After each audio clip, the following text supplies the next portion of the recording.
Hero Ram Charan, director సానా బుచ్చిబాబు కాంబినేషన్లో వస్తున్న సినిమా పెద్ది. పెద్ది సినిమాపై ప్రపంచవ్యాప్తంగా భారీ అంచనాలు ఉన్న విషయం తెలిసిందే. జాన్వి హీరోయిన్ గా ఆస్కార్ విన్నర్ రెహమాన్ సంగీతం అందిస్తున్నాడు. అయితే ఈ సినిమా నుంచి అప్డేట్స్ ఎప్పుడు వస్తుందా అని మెగా అభిమానులు వెయ్యి కళ్ళతో ఎదురు చూస్తున్నారు. ఇప్పటికే వచ్చిన ఫస్ట్ షాట్ వీడియో ప్రపంచవ్యాప్తంగా తెగ వైరల్ అయిపోయింది. ప్రస్తుతం ఈ సినిమా షూటింగ్ శరవేగంగా జరుగుతుండగా ఇటీవలే శ్రీలంకలో ఓ పాట సైతం చిత్రీకరణ పూర్తి చేసుకొని టీం తిరిగి వచ్చింది.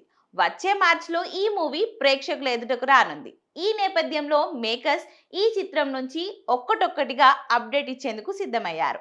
తాజాగా ఈ సినిమా నుంచి పాట రిలీజ్ చేస్తున్నట్లు ప్రకటించిన డైరెక్టర్ బుచ్చిబాబు పాటకు సంబంధించి బుధవారం చిన్న గ్లిమ్స్ రిలీజ్ చేసి నవంబర్ 7న శుక్రవారం రోజున పూర్తి పాటను విడుదల చేయనున్నట్లు ప్రకటించారు. ఇందుకోసం బుచ్చిబాబు ఏకంగా ఈ సినిమా సంగీత దర్శకుడు రెహమాన్నే రంగంలోకి దింపాడు. ఆయనతో తన ఫస్ట్ ఇంటరాక్షన్ గురించి వివరించి చివరకు ఈ సినిమా సాంగ్ సిట్యువేషన్ చెప్పి ఓ ట్యూన్ అడగడం, ఆయన వెంటనే చికిరి చికిరి అంటూ ఓ ట్యూన్ ఇవ్వడం అంతా చకాచక జరిగిపోయినట్లు చూపించారు. చివర్లో పాట ట్యూన్ కు తగ్గట్టు రామ్ చరణ్ వేసిన స్టెప్ ను సైతం చూపించి ఒక్కసారిగా పాటపై హైప్ పెంచేశారు.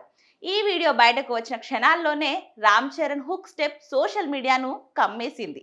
రామ్ చరణ్ మెగా అభిమానులే కాక చాలా మంది నెటిజన్లు సైతం ఈ వీడియోకు ఆ స్టెప్పులకు ఫిదా అవుతున్నారు. రానున్న నెల రోజుల్లో ఈ పాట ఇంటర్నెట్ ను షేక్ చేస్తుందనడంలో ఎలాంటి అతిశయోక్తి లేదు. ఎక్కడ చూసినా రామ్ చరణ్ స్టెప్పులే దర్శనమివ్వడం గ్యారంటీ అంటున్నారు అభిమానులు.